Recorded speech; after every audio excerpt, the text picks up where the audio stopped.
Maayong adlaw kaninyong tanan.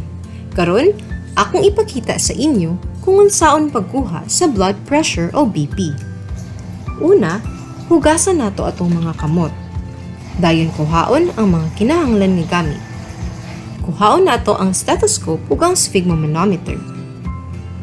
Karon, atong ipalingkod ang atong pasyente ug siguraduhon na ang ilang bukton nakalinya sa level sa ilang dughan. Sunod, atong kuhaon atong stethoscope ug ang sphygmomanometer. Kinahanglan nga sakto ang gidakon sa atong BP cuff. Kini aron masiguro nato nga sakto pod ang BP nga atong makuha. Atong ibutang ang BP cuff sa bukton sa atong pasyente ug pangitaon dayon nato ang brachial nga ugat. Makita kini sa atubangan nga parte sa atong siko. Adunay mga arrows na makita sa BP cuff ug atong siguraduhon na ang arrow nakatudlo sa parehas nga direksyon kung aha ang atong brachial nga ugat. Gamita ang stethoscope o gibutang sa imong dalunggan. Siguraduhan na ang earpieces kay nag-atubang pauna. Magamit nimo ang bell o ang diaphragm sa imong stethoscope. Paboruto ng cuff hangtod sa 180 mmHg ug pasagdan na mobaba pa 2 ka milimetro ang mercury kada segundo.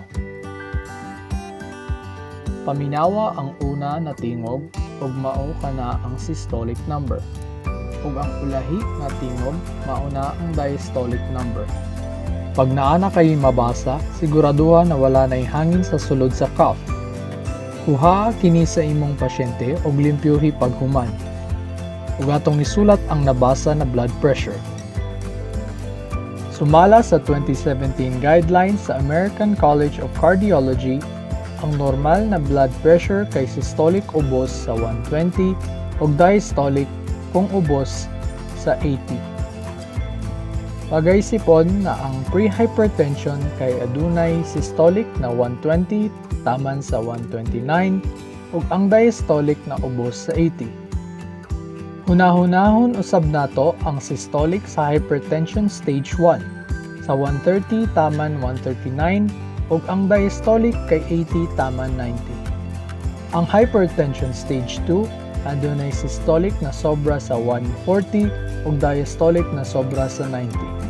Ngon niana kami sa pagkuha og blood pressure sa mano-mano na pamaagi.